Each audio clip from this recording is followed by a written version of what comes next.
Hey everyone, quick video here. I wanted to give you an update. I took the AMBOSS self-assessment. If you guys didn't know, AMBOSS gave this free offer to those who are studying for Step 2 CK to take their self-assessment for free. I think the actual cost of that exam in normal times is $60, but they gave this 10-day period to give it for free. Unfortunately, it ended on the 28th of April, but I took the exam and I got a score of 215. And if you guys wondering, the passing score is 214, so I technically passed. But of course, I wasn't happy at all with the score. I think that I told you before that the average of my scores on UWord was 60%. So I wasn't really happy with it. I mean, I know I still have 3 months until the planned date for my the real exam, step 2, but still, I'm a little bit disappointed, to be honest, and I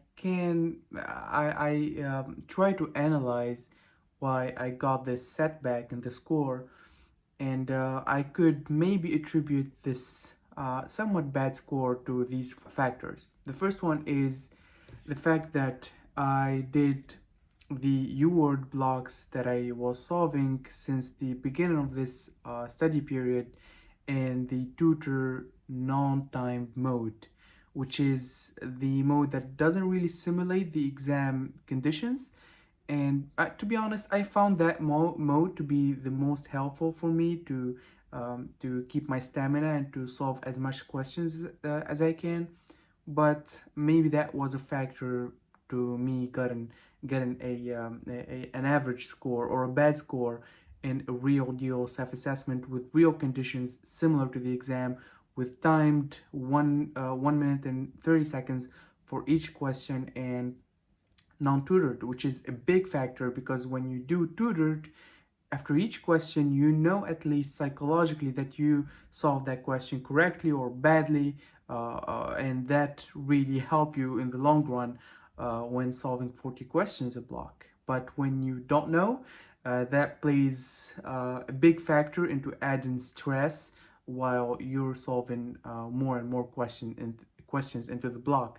So I found that to be a contributing factor, and the way I tried to approach that is, to be honest, I'm not planning to change the mode of the word questions that I'm taking now, but as I'm approaching to the real deal date of my exam, I'll start solving timed and tutored questions blocks as the real conditions of the exam. But for now, for the sake of keeping my stamina, for the sake of solving as many questions as I can, because I have short period to finish this study period, I'll keep solving in untimed mode.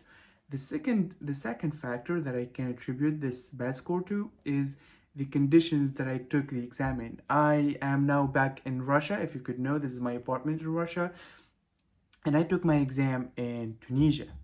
And I never imagined that I would find a hard time finding a place and time to take an exam in a quiet conditions. In Tunisia, the neighborhood was we live in somewhat of a not a really residential area, so a lot of kids were playing in the neighborhood. A lot of people who are living in third world countries can relate to what I'm speaking. So that was really frustrating. I couldn't focus, and I didn't really think that would play a big factor, but it did. And I think that really made my score go down by at least 15 points. My second point is the next self-assessment. And I now finished about 40% of UWord, 41%, and I'm planning to take my next self-assessment after I finish about 60, maybe 65% of UWord, so it will be in 1 month. By the end of this month, by the end of May, I will start contemplating taking the first self-assessment that will be an NBME, the next self-assessment. So by then I'll know that if the conditions that I took the first self-assessment of AMBOSS really played a big factor of, or it's just a lack of knowledge. So yeah, next self-assessment MBME will be by the end of this month, and of course I'll keep you guys updated. Next point that I want to talk about is next video. The next video that I'll be posting is about the visa update. I got a 10-year visa to the US. I mean, I was in the US before, and I went to do a clinical rotation before with Florida International University at Unicardio Medical Center. It's a small clinic, outpatient clinic, and it was not the clinical rotation that I was really hoping for, but it was a US clinical experience. And my visa ended on November last year, and I was really nervous about renewing my visa. Last time I got a 6-month visa, but this time the visa officer was kind enough to give me a 10-year visa. So yeah, I'm gonna talk in the next video about the visa process. Maybe if you guys are interested, you can post in the comments. If you have some questions about the process of the visa, how to increase your chances in getting a visa and stuff like that, and I'll be happy to share with you my experience.